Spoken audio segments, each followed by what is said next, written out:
Hello and good morning, everyone. Welcome to Wednesday's stream. Let me check the math. I was going to say the last stream of the month, but it is not. We've got Friday because it's a long month. I forgot about that. So, hello, everyone. How are you doing? We are going to continue running the Halo ODST Helldivers 2 crossover. We need to get some extra points for that. Let's take a look here. We are actually... What I'm most shocked about is that we are way behind on Terminid kills. We're actually catching up in the Illuminate kills. So let's go help take out some bugs, since apparently we have not taken out enough bugs yet. So let's go over here. Let's take out their nest and let us dive. To be honest, I was a little disappointed with the Halo crossover stuff. Maybe, fair warning, I never really liked Halo. Like, I played Halo 2 with my brother a lot, and we played the multiplayer, but I was, like, never super into the lore or anything, so maybe it's just I don't have the hype around it, but, like, the booster is okay at best. The armor passive is niche at best. And while all the guns are lovingly crafted, don't get me wrong, the guns look amazing, they don't really matter in the grand scheme of things. Like, we already have so many other weapons that are so much better that it's kind of like, why would I bother with these ones, So in fact, we're gonna go with a flame trooper today for fun. So I like what they were going for, but I just don't actually see it being a massively useful thing that we're going to use a whole lot. So let's grab a commando, throw that on there, and then let's put on some flame equipment. Where is my flame equipment? Michelle, where is my super suit? There we go. All right, we should be good. Should be good. Okay. Here we go. Diving alone, we need to kill at least 1,000 bugs to contribute to the war effort today. Thank you, everyone, for taking the time to join me today. Tell me how your morning is going. And if you're a new diver, if you're someone who joined on Xbox in the last few days, tell me how that's going for you. I want to hear how the new people are doing, how that first experience went. There was one guy who posted on Reddit that he very quickly realized he is not John Helldiver. He very quickly realized he was outmatched by these enemies and had a lot to learn. That was a really fun read. So if you just started playing, tell me about that experience as well. Also, if you are out there, if you are a beard person, I've never super been a beard person, but I'm as you can see, I'm working on it. I'm trying. What do y'all think of the Fable Beard Company? I keep seeing ads for them. I googled it, and there's like some different Reddit groups who swear by it and say that it is like really is good stuff. So I'm thinking about getting some this payday, but I wanted some opinions on it. So if you are a beard person, have you tried the Beard Company, and if so, what do you think of them? That was terrible turret placement. That was just awful.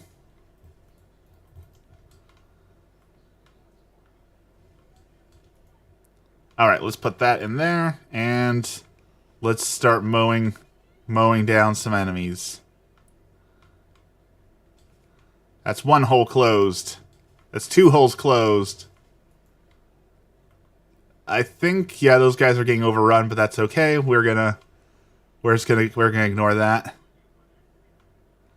Let's close that one. I love the jump jet. We'll jump over here. Pop that one closed. Pop that one closed. And two more. Run over here. I call Shanae. That seemed like a hit. I don't think I missed that one. Alright, nest cleared. Looks like we got some problems going over here. This is probably not the right place to jump jet over to, but you know what? We're gonna regret that. So let's run. oh, someone landed with us. I was like, what the heck? How is there explosions over here? We have reinforcements finally, so...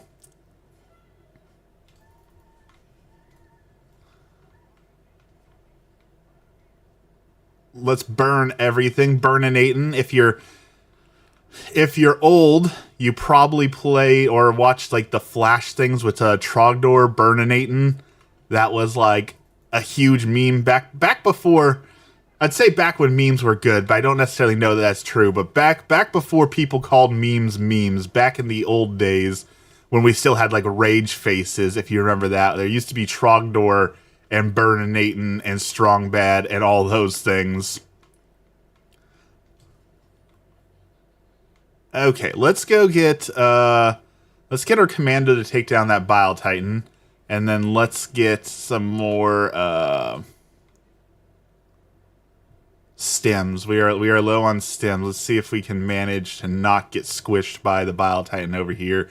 And tomorrow is the day. Finally, Metal Gear Solid Delta is coming out. And I'm so hyped to get to finally play Metal Gear Solid Delta. I've been waiting so long to play Metal Gear Solid Delta. I'm so excited for tomorrow. It's gonna be a busy month. I know we talked about this before. We got Metal Gear Solid Delta. We got Borderlands. We have a huge update for coming Helldivers. They just announced it yesterday that we're getting a really big Helldivers update as well. So we are getting so much content, so many video games, so much stuff coming out in the next few days. I don't know how I'm going to squeeze it all in, but hey, look at me. Look over here. Good job.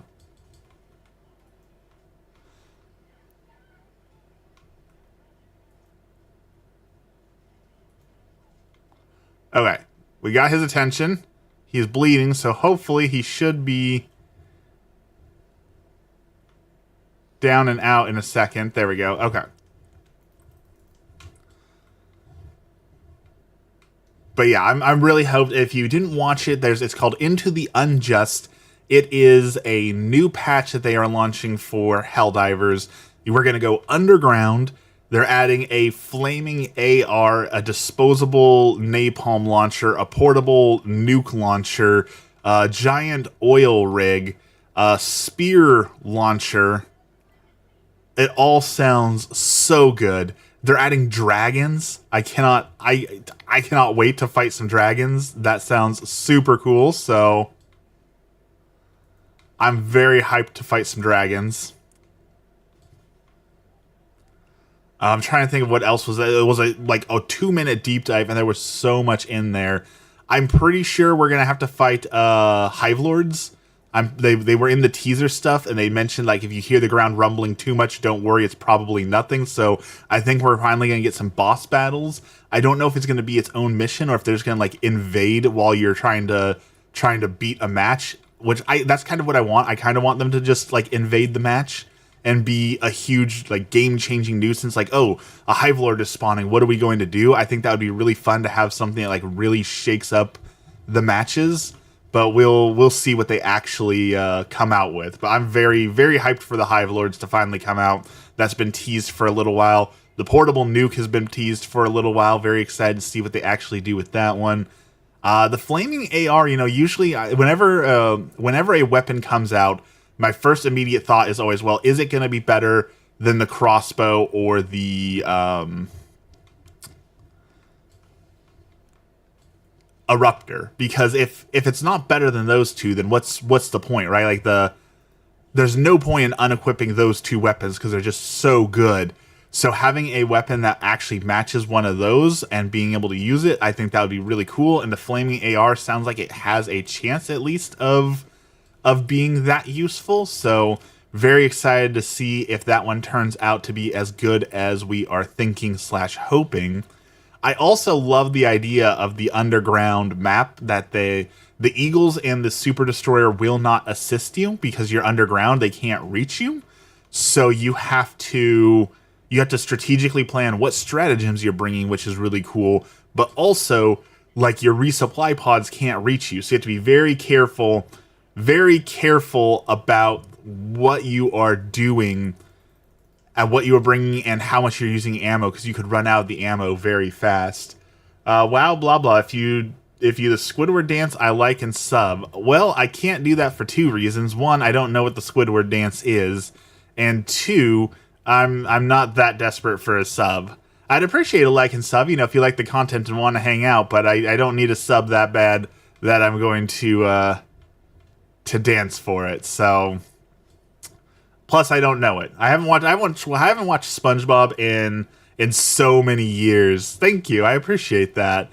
I've heard that it's not good anyways. Like, I don't know if that's just like old people being like, back in my day, SpongeBob was this, but I have not seen SpongeBob in many, many, many years, but I've not heard good things about it, unfortunately.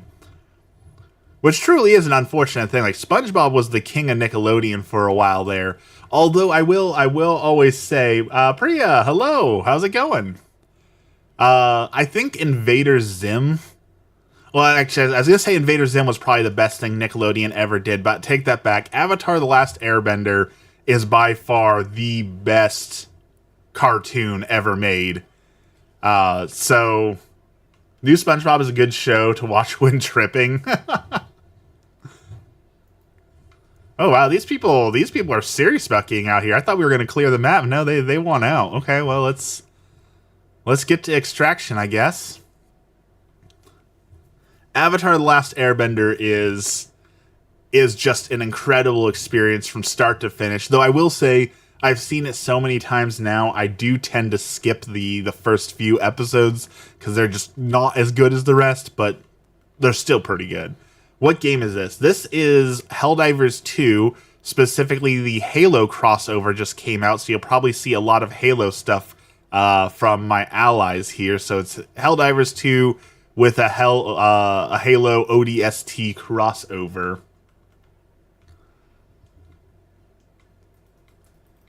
And next week we get another big patch for the game where we're going underground. So we were talking about dragons and underground stuff and all that. So, Priya, you're from India. I guess I don't speak the language that I saw that you had put there, but I assumed that it was some sort of dialect from India.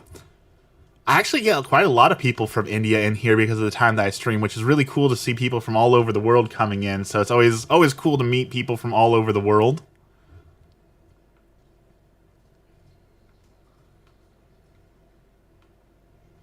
Let's set everything on fire. Beautiful. Do I understand Hindi? No, I do not.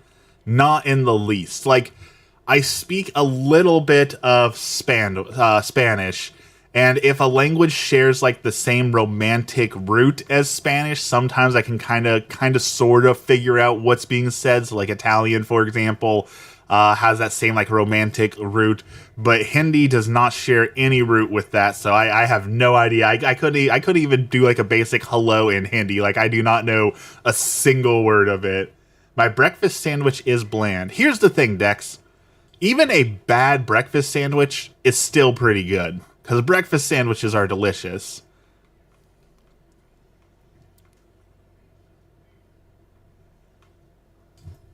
It's like breakfast burritos, right? So you can get a pretty bad breakfast burrito, but even a bad breakfast burrito is still pretty good.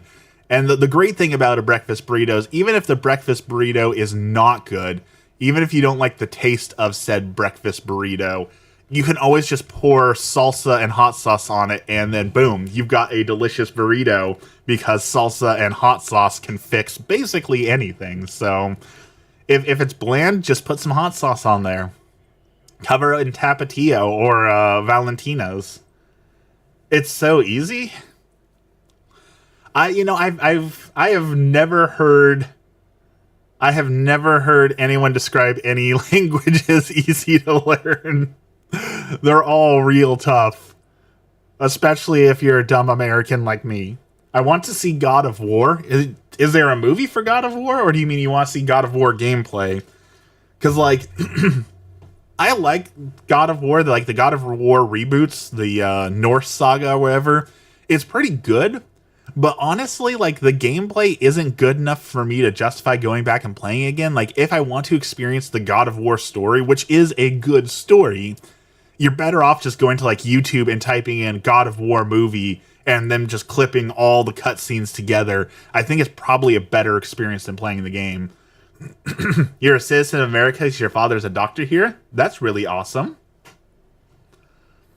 Thoughts on the Raja Jackson situation? I have no idea. I have no idea who that is. I couldn't tell you my thoughts on the situation because I have no idea what's going on.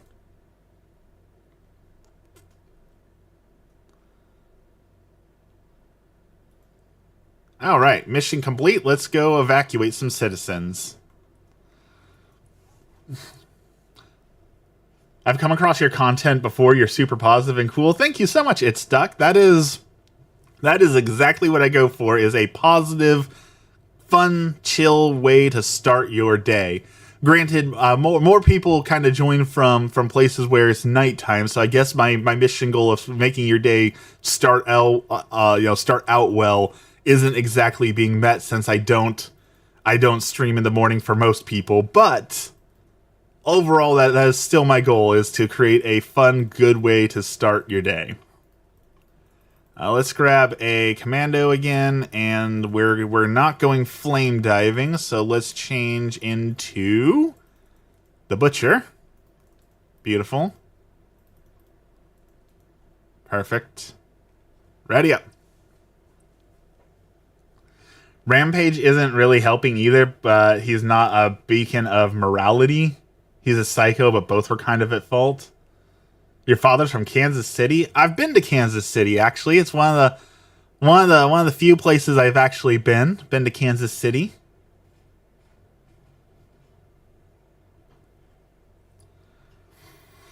We're trying to figure out where we're going to go next year. We really wanted to go to Vatican. Really wanted to go to the Vatican. And we were going to make it happen, but my brother's getting married next year, so if I'm invited to the wedding, we've got to go to that, which is in Iowa, which I'm kind of excited to see Iowa. I've never really seen Iowa before, so next year we're going somewhere. We just don't know if it's going to be Iowa or the Vatican. Emmy also really wants to go see Halloween Horror Nights, which I think is in California. So we're going somewhere next year. We don't know where yet, but we are going somewhere.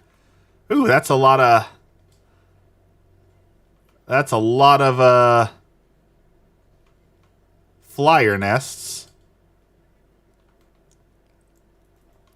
Hello, good morning. Go for food and go to New Orleans. New Orleans is also on the list. A place that Emmy has always wanted to go. Definitely want to see New Orleans someday.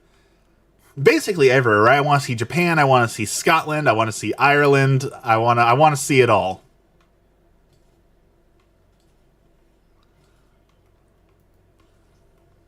Stu shouldn't work without prior permission, he should know that. Kind of went into the business for story, but you don't insult someone like that. I have no idea what you're talking about. The food is amazing and the culture rules. I started editing videos for a Catholic author in New Orleans. His name is Sean. He goes by This Catholic, and he's a Catholic author and theologian. So I started making some YouTube videos for him and helping him out on his channel and all that. And he's based out of New Orleans, so there is a chance we make it to New Orleans eventually. Just to meet him and work with him also. So New Orleans is definitely on the list of places to visit as well. All right, let's clear some of these guys out. So I was telling Dex this yesterday, but I'm going to tell you all this story.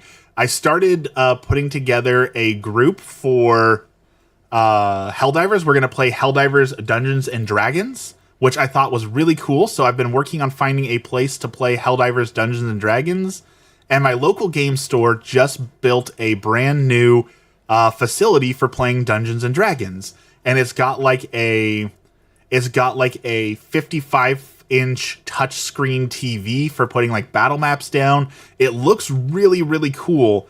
and I was so excited to get to play with it. So I was like, okay, let's put together a group and let's experience this touchscreen. It looks really cool. I'm really hyped for it. I found out today, or I guess yesterday now, I found out that they're charging $50 to rent the room for a 4-hour session of D&D. Paying $50 a week to play Dungeons and Dragons is outrageous for one. And like, can you imagine in this economy where people are struggling like to afford food and their everyday necessities? Could you imagine asking someone to pay $50 to play Dungeons and Dragons? Like, it's such an outrageous amount that I'm like, okay, well, I guess we're not playing there, because I am not going to pay $50 every single week to play Dungeons and Dragons. Just like I have. Not to mention, like, I'm dungeon mastering. Like, I'm doing a favor. Like, why would I pay to dungeon master? I've had a blast playing Helldivers since it released. Didn't the trailer thing show cave systems? Yes. They are adding cave systems, which we were just talking about, which you had just brought up. We are getting cave systems, which is going to be really cool. And dragons. We're getting dragons, which is going to be really cool. Reason for you to travel for sure, but the food rules, I'm Canadian, I'm just saying American New Orleans rules. It is on the list for sure. I've heard a lot of great things about New Orleans. Fun lore fact, waffles, me and Emmy, before we became Catholic, we were super into ghost hunting. We were big ghost hunters. We had a podcast. It was a huge thing we did. So we were going to eventually go to New Orleans anyways for ghost hunting and for the podcast. But we have since, of course, abandoned that. And so, it still sounds exciting for the food, but not for the ghosts anymore, unfortunately. Why would you stop that? We stopped because the whole reason we got super into ghost hunting was we were trying to find the truth. Trying to find the truth of the afterlife, what's really out there, what happens when you die, that sort of thing. And when we found Catholicism and became Catholic, we obtained that truth we were searching for. So there was no more reason to continue ghost hunting, honestly. Like, we found the truth, and we didn't need it anymore.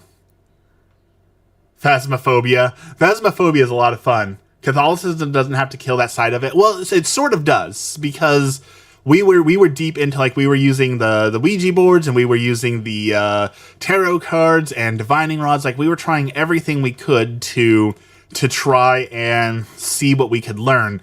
And all those things are forbidden by Catholicism, so you can't use those objects and be Catholic at the same time. So we had to make a choice, and again, since we found the truth, then we didn't need to continue our search any longer. Loving the beard, working on the beard. Thank you.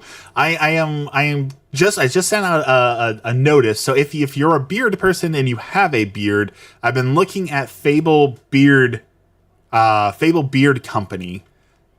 Have you ever used Fable Beard Company? Are they worth the money? I'm trying to figure out if their beard butter and beard oils are worth the investment. Fascinating conversion. Thank you for being so open. My conversion took me all the way through everything. Like, for a long time, I was a Satanist. I was a Buddhist. I was a Protestant. I was a eclectic, kind of make my own thing occultist. I thought I was going to be a demon hunter. I tried everything because I wanted to find something else out there, because I was miserable in my life, and I thought that this can't possibly be it. There has to be something more, something bigger than me, and that's what led me to God. Good morning, Bubble. Good morning, everyone. Ghost hunt. So here's the thing about finding proof is, I will say, the reason I'm a photographer too came from my ghost hunting days. We needed someone to take photographs while we were out ghost hunting, so I became a photographer so that I could try and get a picture of a ghost. I never got a picture of a ghost, but there are some stories from when we were ghost hunters that I simply can't explain. There are some things that happened to us where I'm like, I don't know what to make of what happened. So I'll tell you a couple.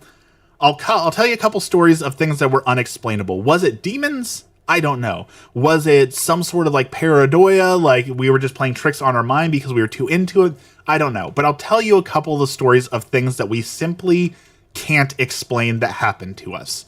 The one that sticks in my mind the most is the story of Kenneth. We went to a graveyard, and we went to a grave, and like I said, we were using dowsing rods and tarot and all sorts of things to try and speak with spirits. And one spirit allegedly was talking to us named Kenneth. And it was a grave of a young boy who died like as a pioneer. And we were asking our usual questions, and we found out that he loved food. Which, I mean, that's kind of like, that's one of those generic answers, like, oh, the spirit loves food. Like, everyone loves food. Well, who doesn't love food? Like, that doesn't mean anything. But we asked him to follow us so we could talk to him, and he agreed to follow us, and we went back to our hotel. And when we went back to our hotel, and this is a hotel we've stayed at multiple times a year, every year for many years. It's our favorite hotel. It's right on the beach. It's got a hot tub on the balcony. So we like to like watch the sunset, watch the waves roll in. It's my favorite hotel to go to. So we've been there before. So we know the hotel in and out. When we got there, Guy's Grocery Games came on the TV. Which, you know, that plays all the time. So that's not spooky, that's not weird, that's not any of those things, right? That's normal. The weird thing was, it would not turn off. We tried changing the channel manually. We tried changing the channel using the remote. We tried like physically operating the buttons. Nothing would turn Guy's games off, where he talks about food and plays with food and all that sort of thing. So he it would not turn off. We tried for days. We were in the hotel for multiple days. It would only play Guy's Grocery Games. We told the front desk, and after we left, there was no problem. They didn't say the TV wasn't broken or anything like that. So, like, how did the TV get stuck on one channel? I cannot tell you. Was it a coincidence? Was I being stupid? I don't know. I have no idea how that happened. The other one that sticks in my head that that I just simply can't explain and have no explanation for was, we went down to a place to investigate a local legend called the Bandage Man. Allegedly, a long time ago, back when logging was a huge industry in the area, there was a man who got his hand, like his sleeve, caught in one of like the saw machines, and it grabbed him and pulled him through, and it sliced him open 10 ways to Sunday. And obviously he was very, very injured by that. So they bandaged him up, and he wandered around before passing away from the wounds because he bled out because he was sliced like a fillet by this thing. So, okay. Normal, we go to investigate. It's a local legend. There's like an inkling of truth to it, but there's nothing to investigate. Along the highway, we stop and meet a girl who's talking to us, a quote spirit, who's telling us that she passed away and that this highway she spent a lot of time on. So we ask her questions. She tells us a name, an age, and about when she passes away. And granted, we've done no research. It's just a random encounter. We get that information. When we go home, I Google it, and I find a girl matching the age and the location who had passed away from cancer, and because she was getting cancer treatment, she was going up and down that highway a lot to the hospital. And so it's like one of those things where it's like, I can't explain how I had no idea who this girl was. I had no idea anything about her. So how was I able to accurately ascertain a name and date and information so that I could locate her through Google? I can't explain that. Is it demons? I don't know. Was it God? Probably not. But it's one of those things where it's like, if I'm faking it, if I'm trying to be like a fake paranormal investigator, I'm just trying to get likes and views and stuff, like how could I possibly fake that? I have no idea. So that's another one of those stories that I don't know. I don't have an explanation for it. I'm Irish Catholic, not Christian. So actually that's a very, very common thing. All Catholics are Christians, but not all Christians are Catholics. I know a lot of people like to draw that distinction, but Catholics are the OG Christians. Catholicism was the first Christianity. Everything else, besides Eastern Orthodoxy is a whole other conversation. But aside from that, any other form of Christianity, like Protestants or Lutheranism or Methodism or Calvinism or anything like that, anything that's not Catholicism or Eastern Orthodoxy is still Christianity, but it is a Protestant form of Christianity, as someone who has broken away from the church and said, I'm going to make my own church because I disagree with something that the church says or does. Dowsing rods and Ouija boards. Yes, we use dowsing rods and Ouija boards. Dowsing rods were my absolute favorite. I was really good at them. I really like tarot cards too. I'm ashamed to admit, for a while I did make money off of tarot cards. I was a tarot card reader, a fortune reader for a time that people paid to come and see, and I am definitely embarrassed by that that segment of my history. I can't believe I charged people for that. I can't believe that I did anything. Granted, I tried to be ethical about it. I did tell people up front that I was not actually reading the future, that it was simply for entertainment only. So I tried to be a little bit more ethical, but it's still I still feel bad that I did that. I still feel bad that that's a part of my story and history. That's why people are Christian. We have the ultimate truth. I mean, that is correct. Yes, that is not a subjective view. That is the actual objective view. And the whole point of Christianity, if Christianity doesn't have the ultimate answers, then there's no point to Christianity. If Jesus isn't God and Jesus isn't the way, the life, and the truth, then there's no point to Christianity. That's kind of like a fundamental foundation of Christianity.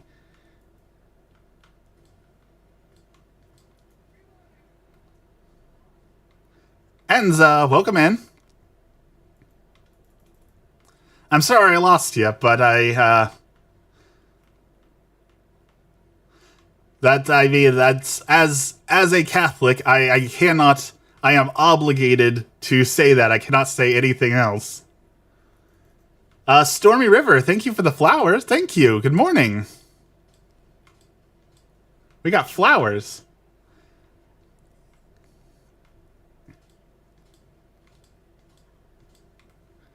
Yes, Jesus has to be the Son of God. There's a book that some people highly dislike, but two interesting books on the topic is The Case for Christ by Lee Strobel, and then there's one that C.K. Lewis went into, which was Christ, Madman. What was it? It's like Madman, Maniac, or Prophets. I can't remember the name of it. Jesus and God is basically the same person. So that's where it gets really, really difficult when you start talking about the Trinity, because Jesus is God, but he is not the Father. They are three separate persons who share one nature. And that's a very difficult conversation. It's one of those things where like we have no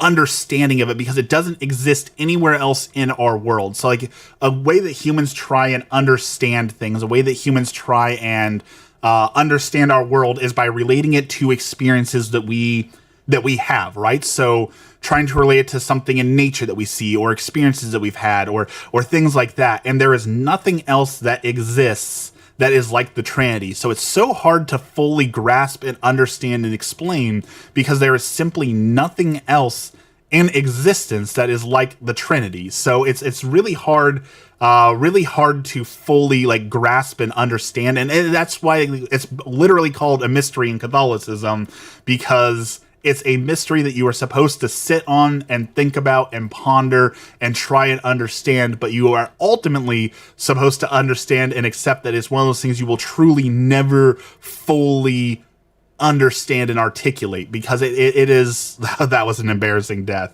It is a mystery that you have to try and ponder and understand.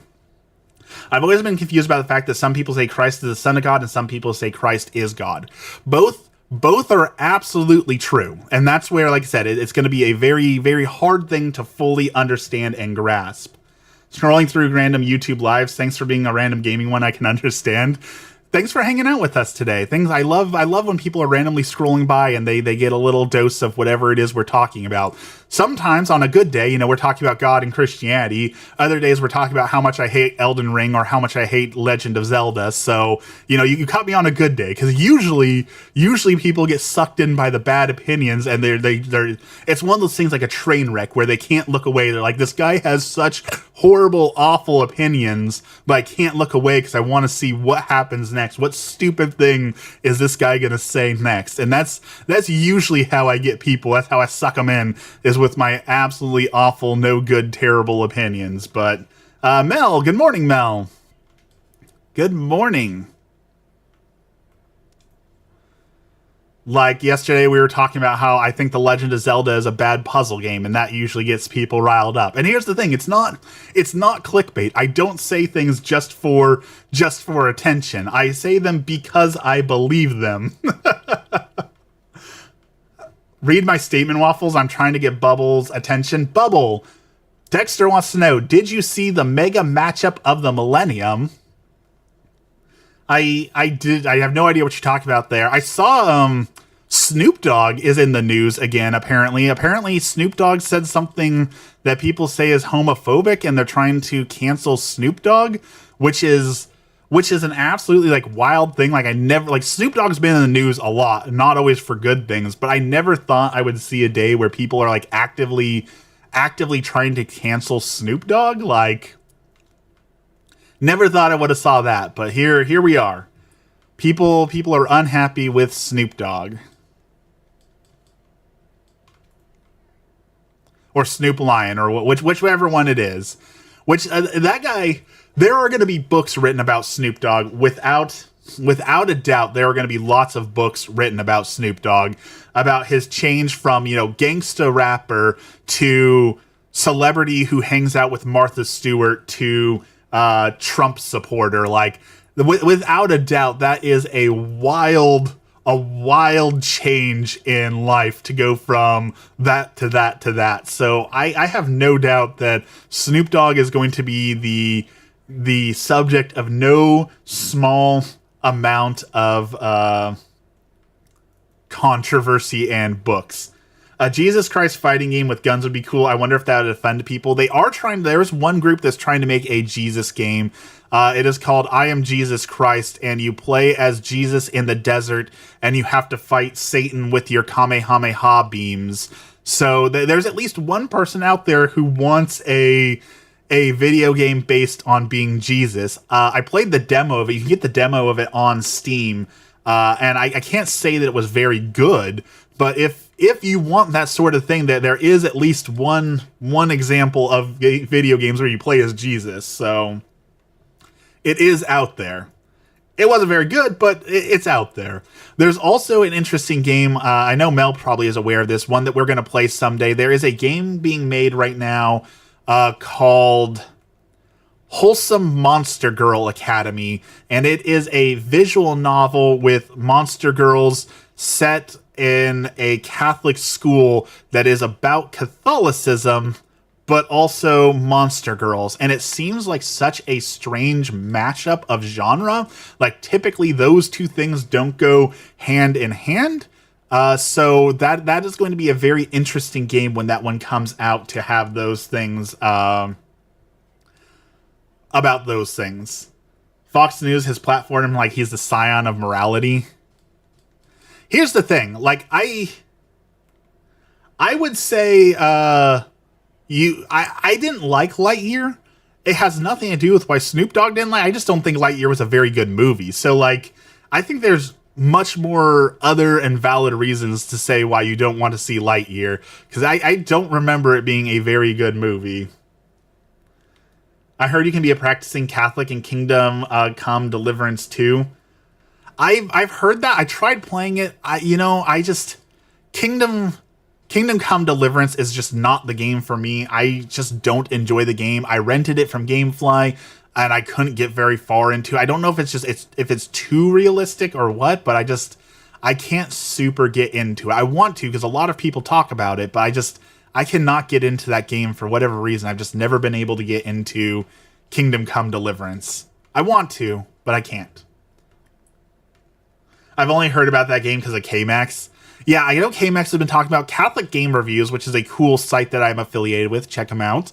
Did an interview with the guy who is making that game. And because the first thought when you hear Wholesome Monster Girl Academy and Catholicism, you think, okay, this is going to be like some sort of joke. Like this is going to be a lewd pornography game that's going to be making fun of Christianity. It's going to be super offensive. But when you listen to the interview with the guy, like he very clearly has a passion for Catholicism and really wants to make a game to talk about his experience with being Catholic and bringing people into the faith in a different way. So I really admire what he is trying to accomplish.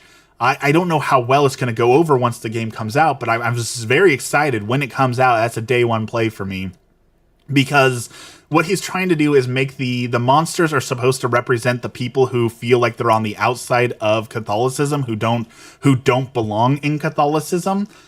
So I think that's a really fun allegory he's going for, and I think that you can tell a good story that way, because I definitely do feel, especially now, there's a lot of people who will tell you don't belong in the Catholic Church. There's a lot of there's a lot of rad trads, for example, who will try and tell you that you're not a real Catholic if you go to the Novus Ordo. You're not a real Catholic if you're not doing the Hail Marys in Latin. And there's a lot of people, especially like the LGBTQ, who don't feel like they're welcome in Catholicism. There's the alternative, like the more goth people who don't feel like they belong in there. So there's a lot of people who are interested in Catholicism but don't feel like they belong in there. So having a story to show creatures who feel like they are misfits on the outside experiencing Catholicism, I think is a great allegorical way to show people that you are welcome in Catholicism.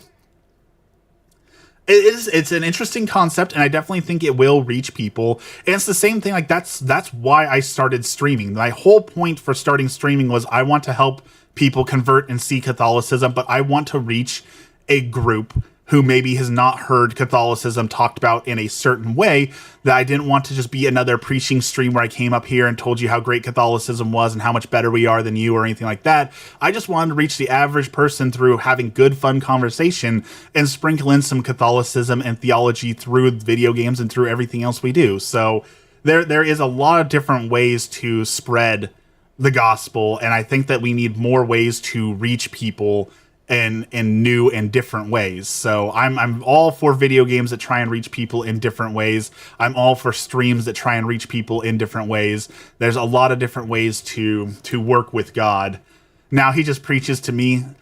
You know, Dex, I have told Emmy this. We are going to get you someday. I know you deny it. It may not be now. It may not be a week from now. It may not be a year from now. But I've got 40, maybe 50 years. Maybe 50 years to get you, Dex. So I will wear you down over time. I will join the Church of St. Waffles. There is no Church of St. Waffles. There is only the Catholic Church. I will never be a priest. I will never be a leader of the church. The best I can hope for is to actually live up to my name and become a saint. That is probably the best I can hope for when it comes to a quote status.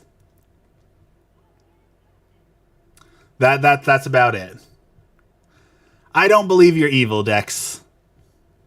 I don't believe that. That is, and I hope you're not saying that. One of the things that always gets my goat is when people say like, "Oh, well, I'm so evil that if I walked into a church, I would burst into flames because I'm just so wicked and evil." And they brag about it. And like, and that has never made any sense to me, because like, so you're acknowledging that there is good and evil. You're acknowledging that being evil is bad, and it's so bad that a God that you're saying that exists would smite you. And so in spite of all of that, you are proud to be so evil and wicked. Like, why would you brag about that? It seems like such a horrible thing to brag about. You're acknowledging good and evil exist. You acknowledge that being bad is bad, and yet you're proud to be so wicked. Like, I don't understand that. I don't understand why people brag about that. You're amazingly charismatic, priest material. Thank you everyone for the kindness. my wife and I have talked about me being a deacon and helping in the church in that way, and I'm not opposed to becoming a deacon and helping the church in that way. My problem with becoming a deacon is once you become a deacon, your weekends are obligated to the church, which is a beautiful and wonderful sacrifice for our Lord. I definitely respect everyone who has done that.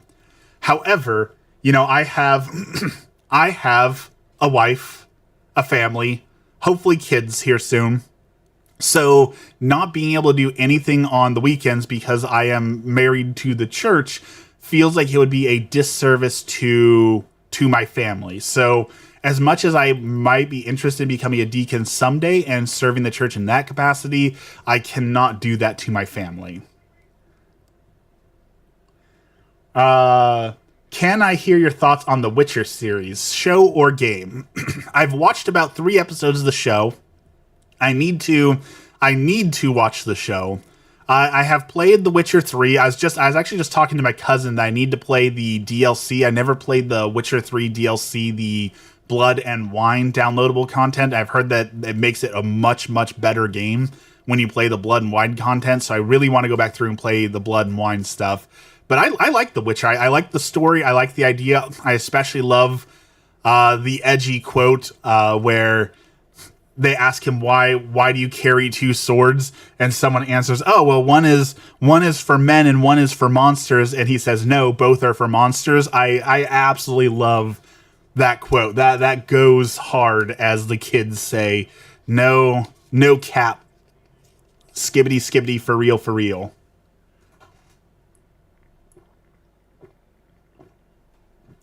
I like The Witcher. I saw there's a Witcher 4. They were showing off like a technical demo. I'm very, very excited to see what they do with the Witcher 4. My dad's a deacon. I have no idea what he does on the weekends, but I'd be surprised if he's at church all day.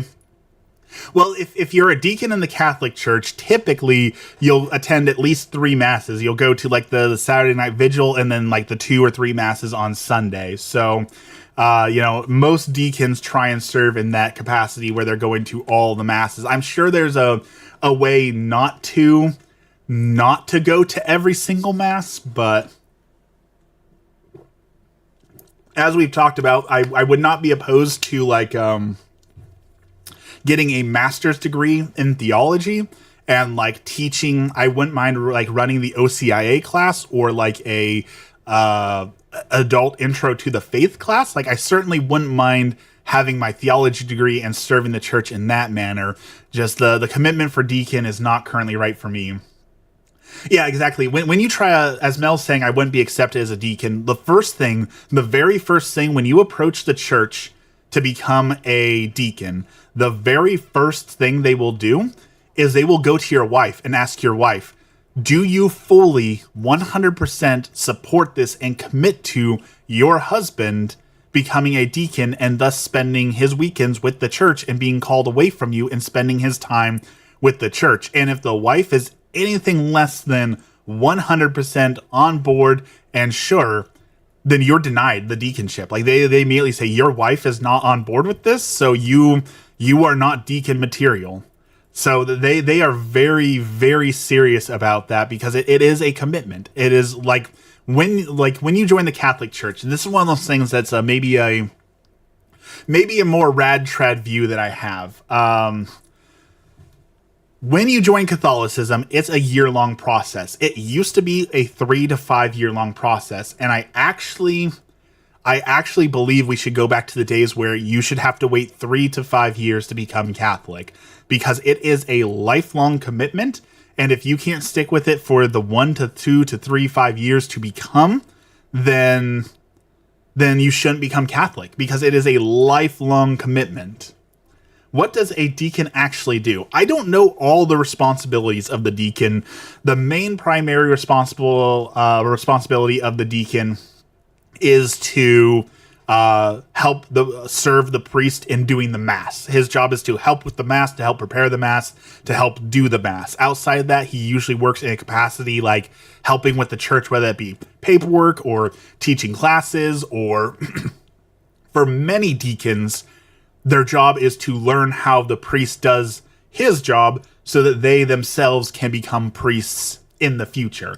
So most deacons are on their way to becoming priests, and thus they're learning the job. But there are lay deacons who will never become priests, and their job is just to help with the mass and to help serve the church wherever the church has need.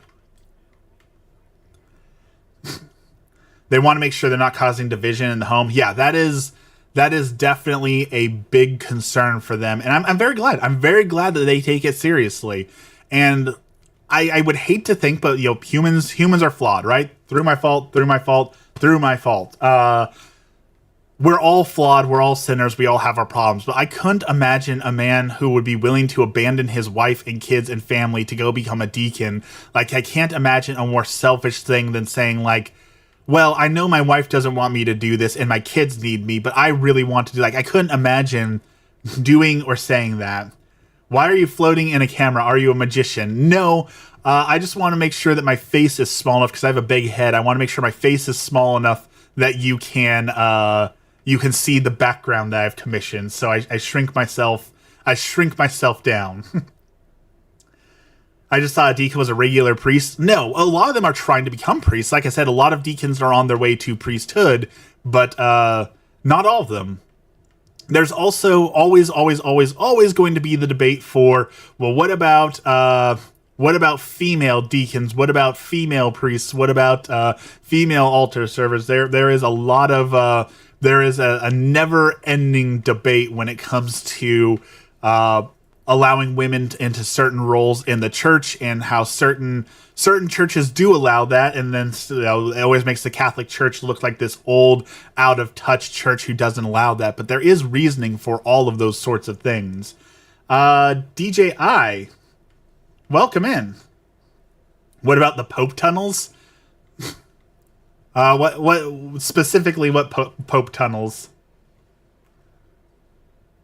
What are my opinions on it? The church teaches that men and women are equal but different, and we have different roles, we have different vocations, and we have different things to fulfill on earth that are meant to guide us towards the ultimate goal. As we've talked about, the whole point of Christianity, the wholeness is we want to get to heaven. That is our only goal, is to live a life that is pleasing to God to get us to heaven.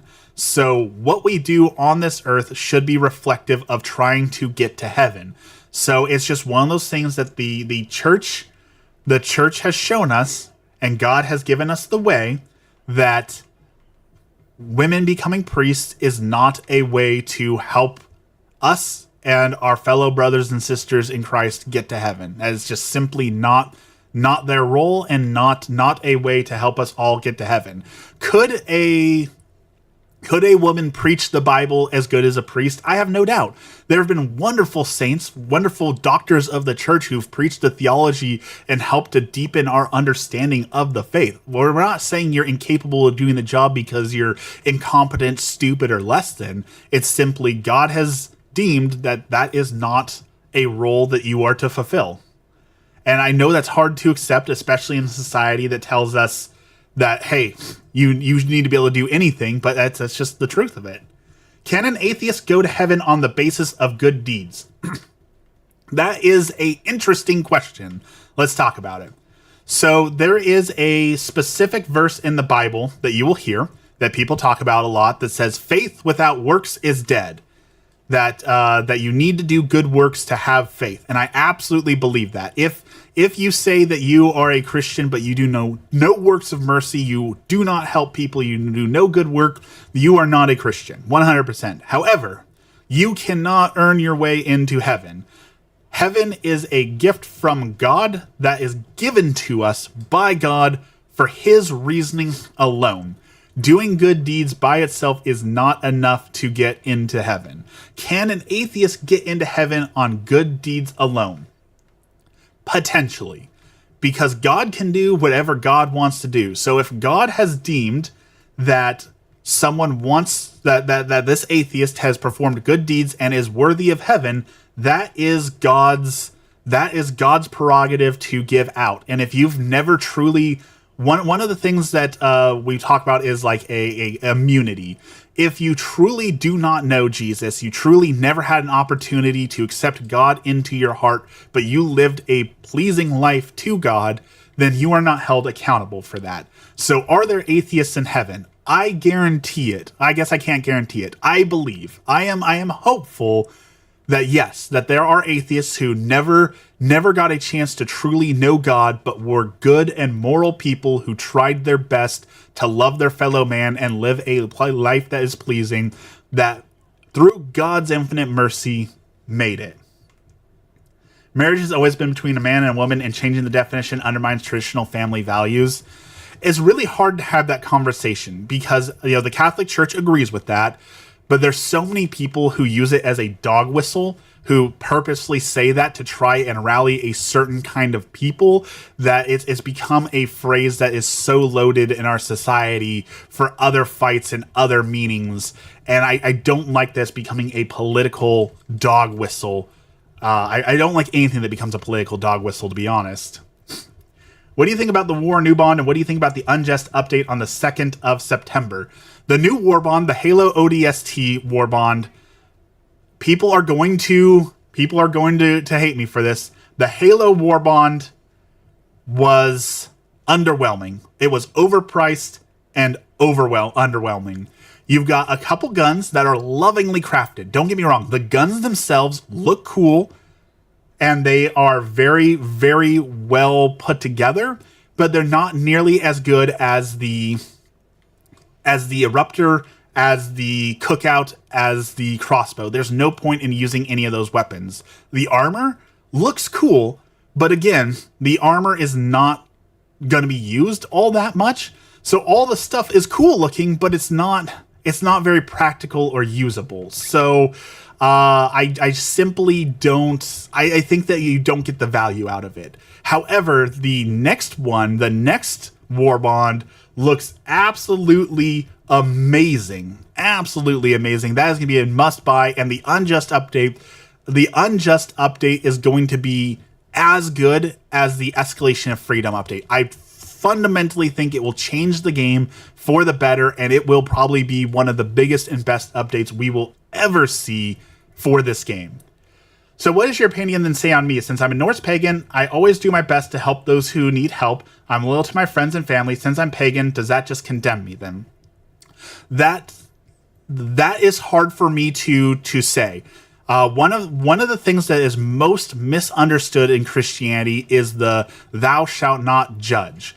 We are not called to judge, but what that specifically means is it is not my place to condemn you to hell. It is not my place to tell you whether or not your actions are going to lead you to hell. The most I can do is try and guide and tell you what the Bible and what God says, but it is not my place to condemn you, because ultimately it is God's decision on whether or not you make it to heaven. Here's the issue though, and here's not saying you, I'm doing this as a general. One of the issues when we talk about what is a good person, because a good person in our society is a subjective opinion. What makes you good is subjective to what society says is good. And a good example of that is cannibalism. We view cannibalism as a bad thing as a society. If you are eating people, you will be called a bad person. But there are certain groups that throughout time and history have thought not so bad about cannibalism. So in that society, you would not be deemed a bad person for cannibalism. So good person is subjective in our society, but to Christianity, good person is an objective view. What is a good person according to God is an objective fact. So when we have the conversation of, well, I'm a good person, the question is, are you a good person according to society or are you a good person objectively according to God? And that's what's going to make the difference. And that's why it's so hard to have that conversation in our modern society, because people believe being a good person is subjective, but it is not. Being a good person is an objective fact, not a subjective truth. So it's really hard to say, because most people will judge you based off of their subjective views, not the objective views. So to answer that question, for example, abortion. There are a great deal of people who will tell you that it is a good thing to have access to, and it is a good thing to fight for the rights of it. So if you fight for the rights to be able to freely and access that particular medical procedure, you will be called a good person by society. However, God has made it clear that this is not a good thing, so by God's definition of good person, it is not meeting that definition. So when we have the conversation, we definitely have to have that for conversation first of objective versus subjective.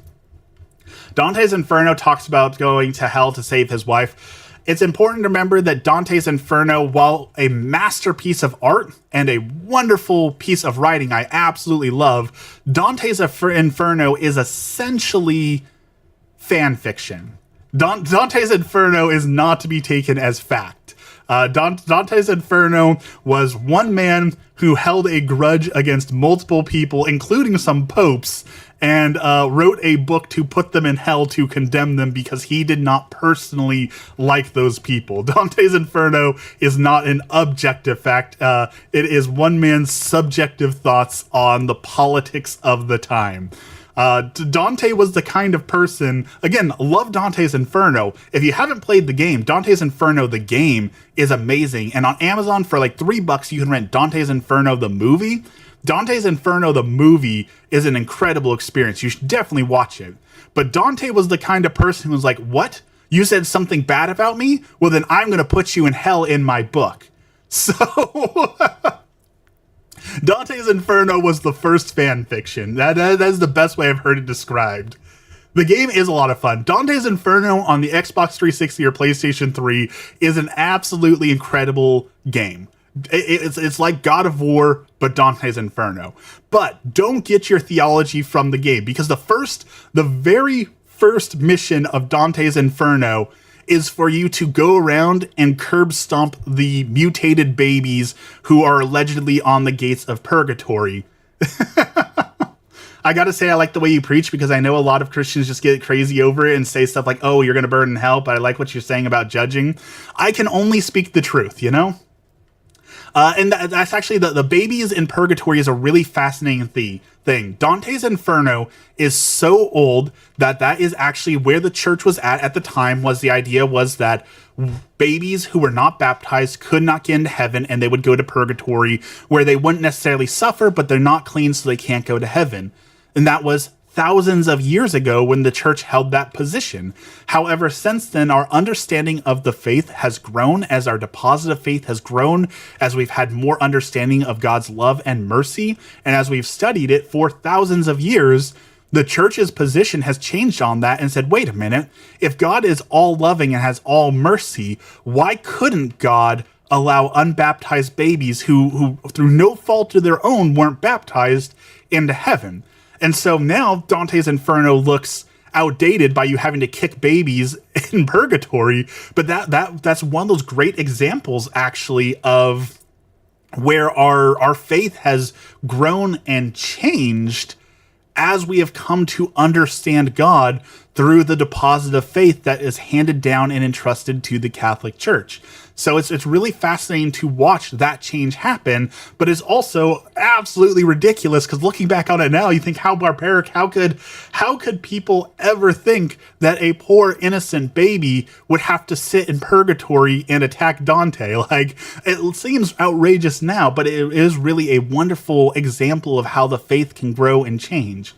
I really want to replay that now. I have everything set up. I intended the first game I was ever going to stream and make videos on for this stream was Dante's Inferno. I really thought it would be a blast to play Dante's Inferno and talk about what is Catholic, what is not, what is fiction, what is not. I thought that would be a really fun stream, but I never got around to it. We might still have to do that someday. We might have to go and play Dante's Inferno and talk about it actually through the lens of Catholicism. Because there's some ridiculous stuff, like kicking the babies, ridiculous. The fact that in Dante's Inferno you can find Judas and you can forgive Judas and allow him to ascend into heaven is absolute blasphemy in the highest degree. So, like, it's not a good theological game, but it is still a fun game. I just don't want to set my PS3 up again. I feel that. Bubble, I feel that too. The old consoles are definitely a pain in the butt to set up.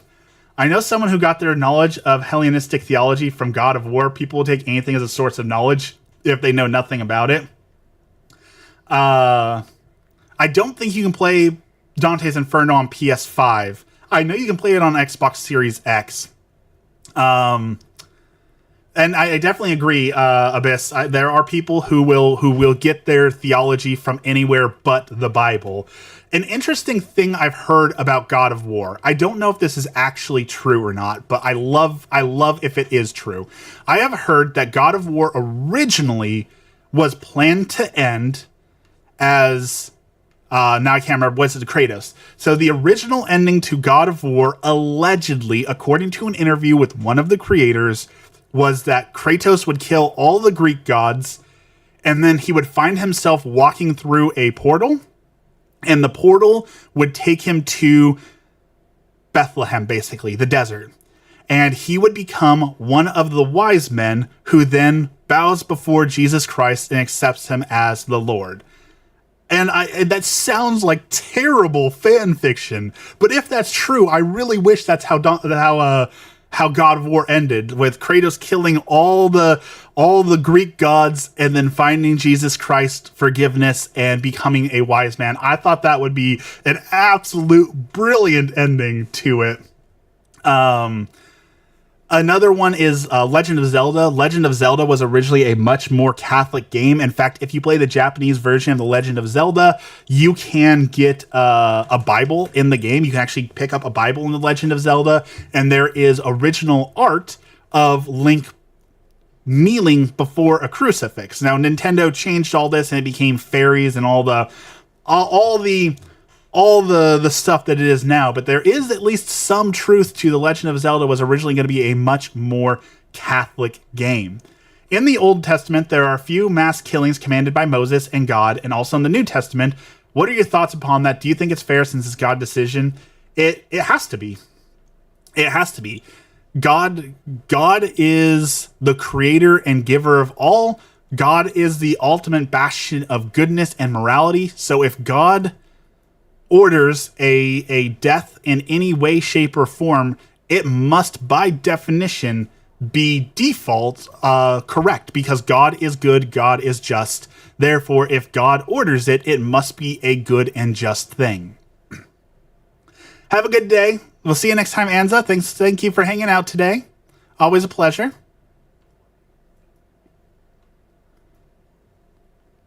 And don't get me wrong, that is a question people have struggled with since the dawn of time, right? You go onto any forum and you'll see people asking the question, why does God allow cancer? Why does God allow death? Why does God allow all these things?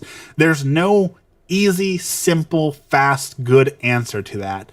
The truth of the matter is there's never going to be a satisfying answer to those questions, because it is one of those mysteries that is so great that we could contemplate it absolutely forever and not come up with a satisfying answer. The closest thing I can give you to a satisfying answer on that is that if God allows it, God allows evil in the world so that a greater good can come. And in the moment, that is not a helpful answer. Being told you have cancer because God is going to allow a greater good in your life is not a satisfying answer in the moment. But I will tell you that, for example, I had a hernia. I had a hernia the size of a grapefruit. My guts fell out of my body and into a different part of my body that I can't say, my male anatomy. It was painful, it was embarrassing, and I lived with that for 15 years. That was a great pain and tribulation to overcome in my life. But now that I've lived through it, I can see how that direct pain eventually led me to Christianity. That was a, quote, evil that led me to good. But it took 15 years to actually get to the other side of that. So one of the phrases I'll tell you a lot is you can't understand the masterpiece when you stand too close to it. You can stand before the best photo or picture taken in the world, but if it's right in front of your face, you can't appreciate it. It's only when we step back, only when we make it to heaven, only when we look at the entirety of the world and how the world exists, can we see how each individual evil and suffering is for a greater good. So you're not going to hear a good answer that's going to satisfy you on earth. The only satisfying answer will come much, much later. So do you think ISIS are also right that they are killing people because they believe that their God wants them to do that? Well, obviously, we would say that that anything that is not Christianity would be false. So anything they are doing in the name of that is in the name of something false. So it would not be justified because it would be a falsehood. Ben Hubbard, good morning, Ben. You're joining late again. We only got a little bit left in the stream today. I'm glad you joined, but you got to come earlier if you want all the good stuff, right? Thanks for joining us today. It's good to see you. So is it all a matter of faith? Faith is definitely a very important and key part of the faith, right? Faith is definitely a very important component of the religion, but I don't think faith is the end all be all. We do have to have faith on certain things that we cannot know, cannot do, cannot all those sort of things. But God also gave us reason. He gave us science. He gave us ways to understand and appreciate our world. So not everything has to be taken on faith because we have the tools, the knowledge, and the ability to understand the world around us without faith. Right? There was a time when people had to have faith that the sun would rise the next day because they didn't know how the sun worked. Now we understand to a degree how the sun works. We don't need to have faith that the sun will be there tomorrow because we know with scientific certainty that the sun will be there tomorrow. It doesn't always have to be taken on faith. There are ways that we can advance. What time do you start your stream? I start at 5 a.m. Pacific time, Mondays, Wednesdays, and Fridays. I am debating, though. I will say I am debating, and this will be up to you guys. I am debating doing a special stream tomorrow morning because Metal Gear Solid Delta comes out tomorrow morning, and I really, really want to play Metal Gear Solid Delta. So, would you all come and join me tomorrow for a special Thursday stream to watch Metal Gear Solid Delta? Is that something you would have interest in? Yes or no in the comments now. Do you want more waffles? Or have you taken as much as you can stomach of me for a couple days and need a rest and recovery period before listening to me sit up here and preach my bad opinions? I understand if y'all need a break from me. I too need a break from me some days. Let's see. What are we doing? Oh, this is the SSD. We need the hard drive. Speaking of SSDs, I was reading a old repair forum because I was trying to fix something. I can't remember what I was trying to fix, but I was trying to fix something. And someone brought up an SSD, solid state hard drive, in the year 2008. And they said that they had a 60 gigabyte solid state drive in the year 2008. 60 gigabyte hard drive, advanced technology for the time. It was $900, brand new, $900 for a 60 gigabyte hard drive in 2008. How bonkers is that? $900 for a 60 gigabit hard drive.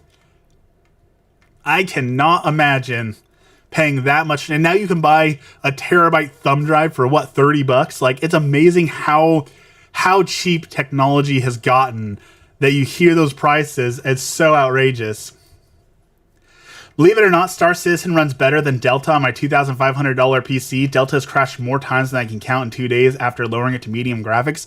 Okay, how are you playing Metal Gear Solid Delta early? I see so many people playing Metal Gear Solid already. It doesn't come out until tomorrow. Are you just like, are you a streamer and like you got an advanced key? Or how are so many people playing Metal Gear Solid Delta early? Because I want to play the game and I see so many people playing it early. But is it just like, were they giving out early keys? Is it only for like good streamers? Like, why is everyone getting to play Metal Gear Solid before me? I too want to play Metal Gear. I believe you cannot argue in absolutes about God and the morality's actions. It's not something that humans are supposed to understand the truest way, Eldritch, you could say. Well, the thing is that we can to a degree. We should never try and speak for God. But as a general rule, if we believe what we believe, right? If we believe that God is good, then we can say any action that God takes is good because God is good, right? Like, that's just simple logic. If we believe that God is the absolute good, then anything God does must be the absolute good.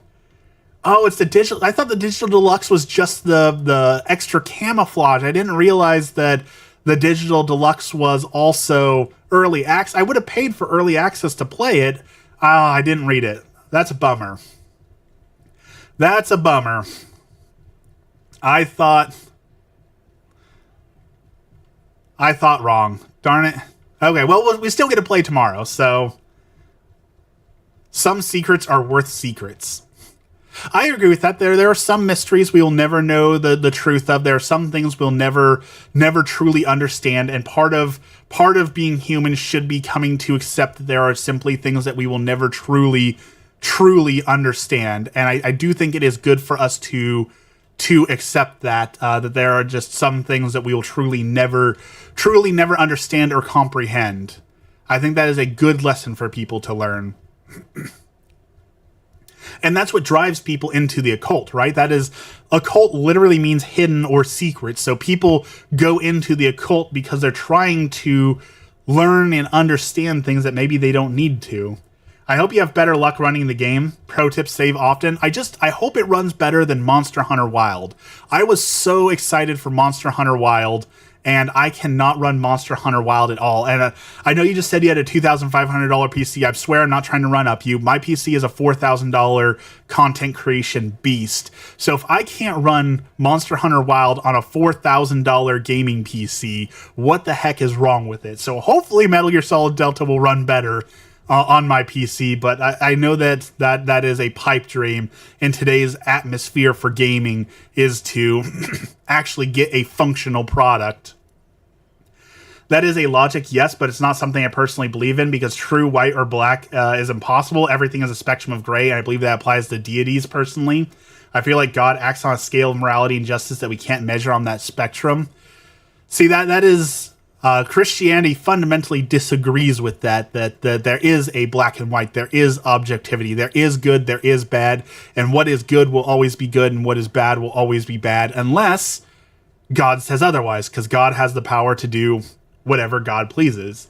I was having shader issues with the jungle floor. One of the things I hate in modern gaming, and I know everyone gets this, especially like Call of Duty is really bad about this. I hate when you download the new Call of Duty, it's finally downloaded, you go to play it, and then you get a shader issue. And then you have to sit there and it downloads shaders for like 20 minutes before the shaders will function fully. Like, it's so frustrating that it always has like this darn shader issue. I'm so tired of shader issues. It's so annoying. So I feel the shader issues on a deep level, because I absolutely despise the shader issues. All right, let's blow that guy up, and let's blow... If you ever played the OG Snake Eater, the Savage Vampire Dream is incorporated. Really? Okay. I was wondering if that's going to be in there. When we play it for the first time, I'm going to attempt to trigger every Easter egg I know. which includes the Savage Vampire, the different ways to beat the end, a bunch of hidden stuff. So I want to see how much of that. I want to see how much of that stuff they actually like brought over. My understanding is everything, like it's a faithful remake 100%. Like every Easter egg is still there, but I'm waiting to see if that's actually true or not. I really hope that it is. I'm not the most penitent of Christians or Catholics. I'm more philosophical than religious, if that makes sense. I definitely understand that. Oh, no, that is not going well over there. Let's go fix that problem over there, I guess. And I think that's actually one of the dangers for a lot of Christians. When people ask if they can study philosophy, you'll see some people tell Christians, no, you shouldn't study philosophy. And that's actually the exact reason why, is that some people get themselves in trouble where they trust more in philosophy and their own understanding than in God, and it starts to move them away from Christianity. So you'll actually see a lot of people tell you, no, don't study those things until you have a firm foundation, because it can pull you away. So that's actually an interesting thing you'll see a lot of. So is the rare snake that starts with the T. The boss fights are a little different. There's one that I noticed they changed the MK22 bullet drop. Interesting. I wonder if... I'm trying to remember, there's a lot of different ways you can do different boss fights. The end, of course, has the most interesting ways. You can beat the end by... If you get the sniper rifle early enough, you can beat the end before the fight even starts. You can fall asleep and wait 2 weeks and beat the end due to him dying of old age. You can also beat the end through cheat codes. If you enter the Konami code into the map menu, it will tell you exactly where the end is at all times, so you can beat him. So there's like 50 different ways to beat the end in Metal Gear, and I want to try them all and see what works and what doesn't work. The lore in Metal Gear is overwhelming. Absolutely. Hideo Kojima is no doubt a madman. So the lore, I wouldn't even say the lore is worth knowing. To be honest, I don't think that if you fully understand the fullness of Metal Gear, like the story, I don't think you're any better off for it. I don't think you're like, oh wow, this is a life-changing story. It's meant to be this overwhelming madness of tropes and ideas and other things. So honestly, you can enjoy Metal Gear without the story. You can just play the game for the fun of the game, and I think you can still have a good experience that way. Hello. How's it going? Winnow. I won't say any more spoilers. I mean, Metal Gear is what? Now a 15-year-old game? There's no spoilers for a game that old, right? Like, my first game was Metal Gear Solid 5. Metal Gear Solid 5 is definitely a very hard place to start, because there's definitely some bonkers things for Metal Gear Solid 5. I also think that Hideo Kojima was outrageous with Quiet, where it's, I hate when anyone does this. My Hero Academia is guilty of this too, where they make a female character.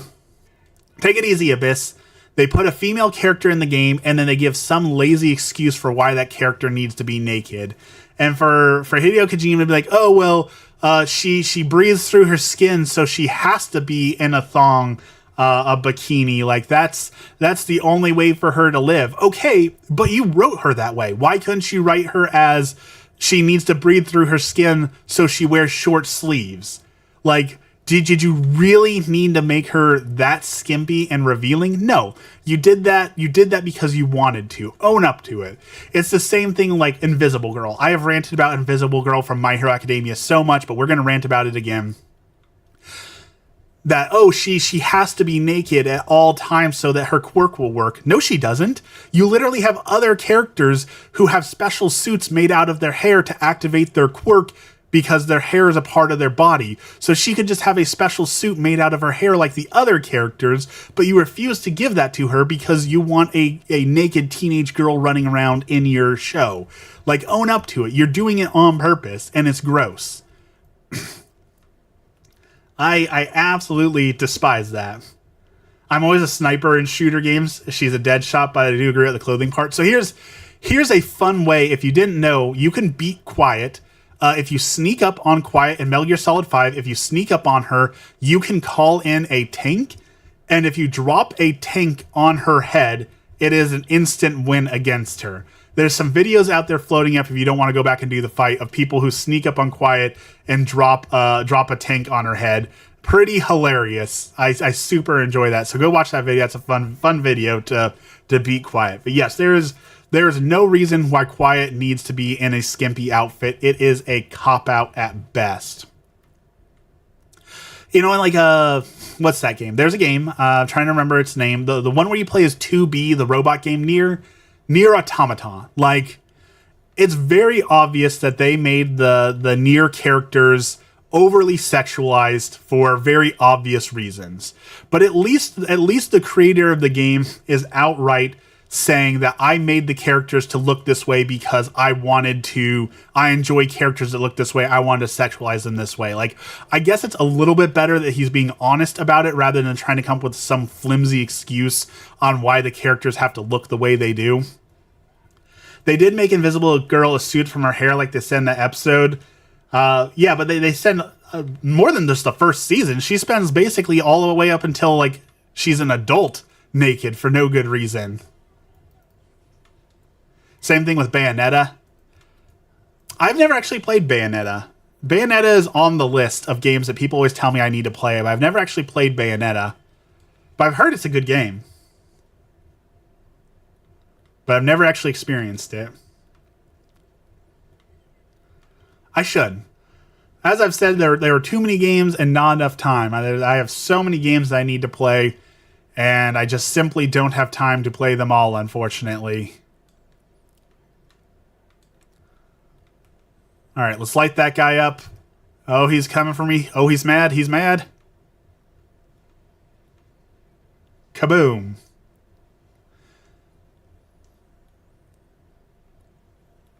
Oh, what's going on down? I can't see what's going on down there.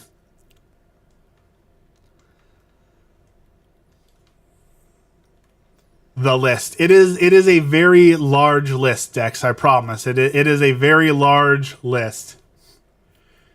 Who do you guys think is Deku's dad? All right, Jonathan. We'll see you next time. Thanks for hanging out. Hopefully we'll see you tomorrow or Friday. I don't know if we're streaming tomorrow or not, but we'll see you next time. Thanks for hanging out. As always, we enjoy it. We appreciate you. I don't know who Deku's dad is, but I stand by the muscular villain from Season 2. I stand by Muscular being Bakugo's real dad, because Muscular looks so much like Bakugo. Like, he's a dead ringer for Bakugo, and like the anger and all that, like, to me, it's clear that Bakugo's real dad is Muscular villain. But Deku's dad is a fire breather, and to my knowledge, we've never seen any fire breathers in the show, so I don't think we've ever actually seen his dad. One of the things I see a lot of people talking about, though, that I will agree with, there's a lot of people who talk about why is it that Deku did zero training? He wanted to be a hero. He knew he didn't have a quirk, but why did he do zero training leading up to it? Like, he could have still toned his body and been like a street level threat, right? Like, it's clear when he gets the quirk from All Might that he muscles up super well, and we see Mirio fights Overhaul, not for very long, but Mirio fights Overhaul quirkless for at least a small period of time.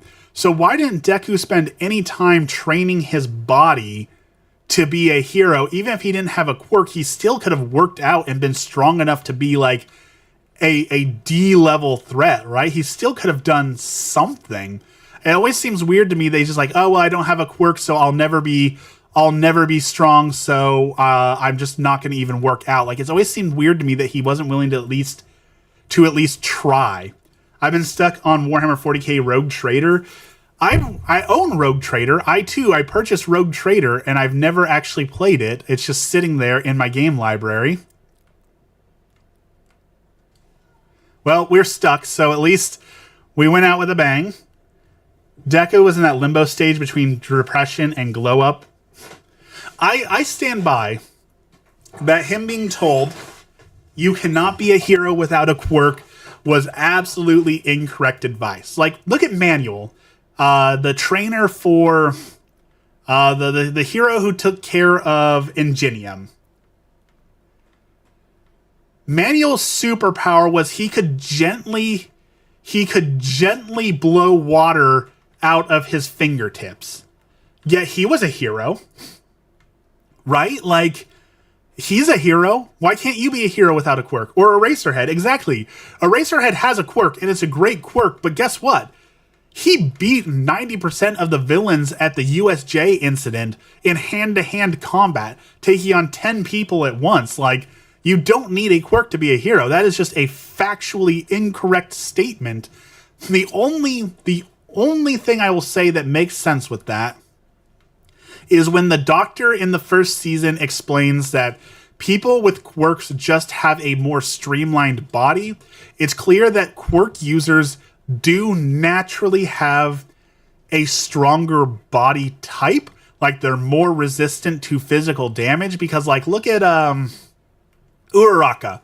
Uraraka was drawn to, quote, be overweight, but in the manga or in the anime, they changed that. But she is supposed to be a softer, weaker person, but she takes Bakugo's blasts like a champ. So clearly, even though she has no fighting experience, even though she does not use combat, she as a person is able to take a greater amount of damage than the average person just because she has a quirk. So I will accept the answer that because you have a quirk, you can take more damage, you have more durability. But that, again, that's not the end-all, be-all, I don't feel like. I still feel like Deku could have been a very basic, low-level hero. In fact, he could have taken over Manuel's title of being the normal hero. The normal, everyday, boring guy. Judge, welcome in. Bro's not a son, but a waffle. We do love our waffles here. So I don't believe them when they said that Deku couldn't have been a hero. I think he could have. I think he could have done it. What's going on today, Judge?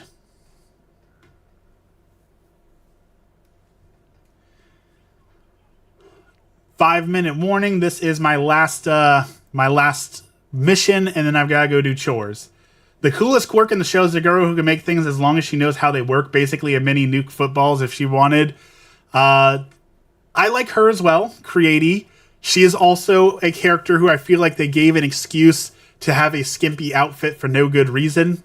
Because yes, she generates the things out of her body, but like, why can't she just make them appear out of her hand? Why does she need her chest hanging out in order to use her quirk? I don't know who you're talking about. I love Aoyama. Here's the other crazy thing. If you look at in the, was it third or fourth episode, when the entrance exam that Eraserhead gives everyone, where Deku is last place. Aoyama scored like 16th place? How? He should have been dead last. And I get that he had a quirk, so he used it. Like, Aoyama I could have accepted as one above Deku. How did Aoyama score 17th place? How was he better than three other students? Like, he has no physical ability. His quirk is useless. He is soft. He is a coward. He is weak. Like, I don't understand how he got 17th on that exam. I do not understand that. I think he cheated. Yeah, the dude with the belly button, Ray. He did not even deserve 17th place. He should have been in last place, no doubt. He should have been first. The entrance exam makes no sense because whoa, bye. Dude flew away. Cready was first place in that entrance exam test. How did she get first place? I understand she utilizes her quirk well and that she is a very smart individual. I don't contest that, but it was supposed to be about physical use of your quirk and your physical ability. So how did Cready beat Shoto and Bakugo in a physical competition of using your quirk? That doesn't make sense to me.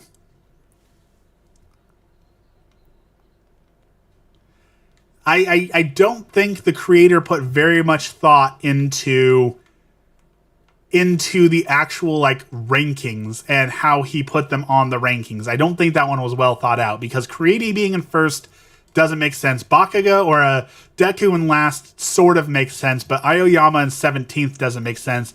And like Kirishima, Charge Bolt, he was like 10th on that list. How? He could only use his quirk once at that point, and he too didn't have very much physical athleticism. How was he like 10th? It just makes no sense. The tasks there was track and field, so there was things like long jump, throwing a ball, running, hitting things, strength grip training, sit-ups. Like it was all track and field things. So like Cready's quirk couldn't do anything for half of that. So there's no way that she's in first place over Bakugo, who is fit as all heck and has a super powerful quirk that can be used in every single one of those instances. He can do super powered sit-ups. He can do super powered running. Like he can throw the ball with extra, like Bakugo should have been first. He was robbed. 100%. Sleep stream. Sorry, job application. Sorry if you're not enjoying it. Grown man talking about My Hero. My Hero Academia is for everyone. It is a great anime, one of the greatest anime, and there's no reason that an adult cannot enjoy an anime. We are not bound to whatever imaginary standards that you want to make up for what a man should or should not be.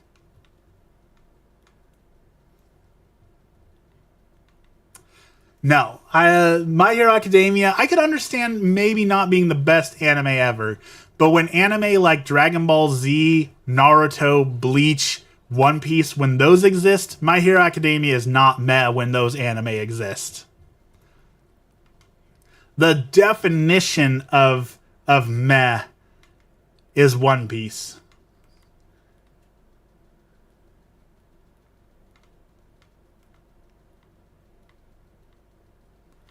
All right, we got 1 minute left. Let's rack up the kills so we can get 1,000 bugs, as is our duty. One Piece is awful. Yes, that is something I will stand by 100%. One Piece is the worst anime ever made. Because here's the thing. Any story that needs that many episodes to be told is not a story worth telling. That just seems to be a fact. If One Piece was 1 or 2 seasons, I could tolerate it if it wrapped up. But there is no need for One Piece to be 1,500 episodes long and growing. Just absolutely no need for it.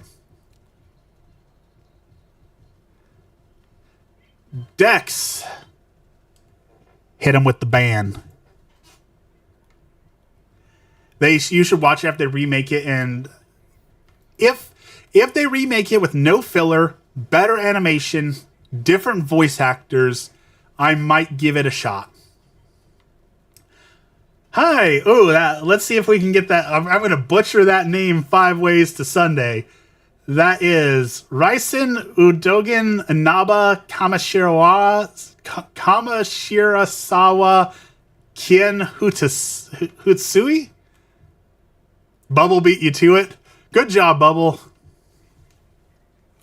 Gold star.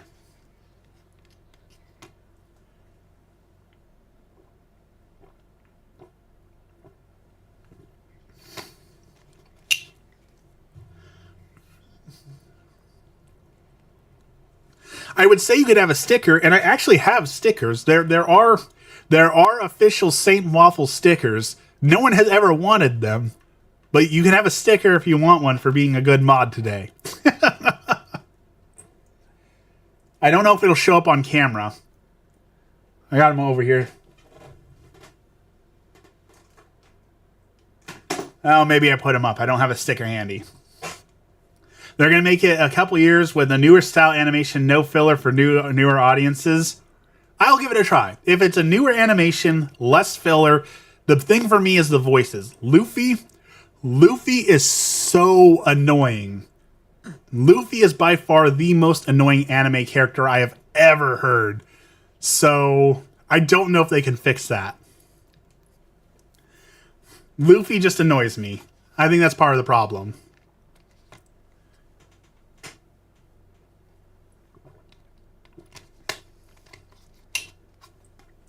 All right, that was the last mission. I've got to go clean cat boxes and wash dishes and then go to work. Can I be a mod? Potentially, Ben. We are on a mod hunt, so we are looking for mods. Apparently, we need mods. Yes, chores. Has there been a good version of Jesus in an anime? There is a Bible called the Great Adventure Bible that is written like a comic book that I've heard is very good. I've never personally tried it, but I have heard that it is very good and it's kind of like in a comic book anime style, so you might try that. All right, like always, we are going to end with our prayer.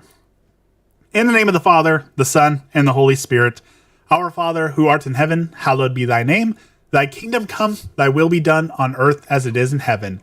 Give us this day our daily bread, and forgive us our trespasses as we forgive those who trespass against us. And lead us not into temptation, but deliver us from evil. Amen. Lord, thank you for this blessed day, and thank you for all that you do for us. Today we continue to pray for all the people who are starving, all the people who have food insecurity, all the people who are going without. Lord, help them. We pray for all the people in the hospitals, all the people who are suffering from illness, whether it be mental or physical. Lord, help them. We pray for all of our priests and all the people who are discerning the priesthood, all the people who are determining whether or not that is the path for them. Lord, help to guide them. We pray for all the students, all the kids who are going back to school as back to school starts this week or next week.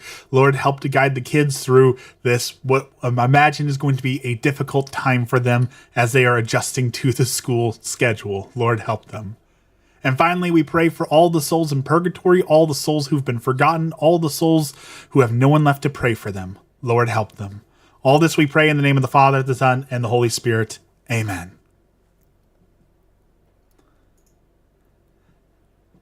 All right, everyone. Thank you so much for joining me today. Like I said, I might stream tomorrow because I really want to play Metal Gear Solid, so I might share that with all of you.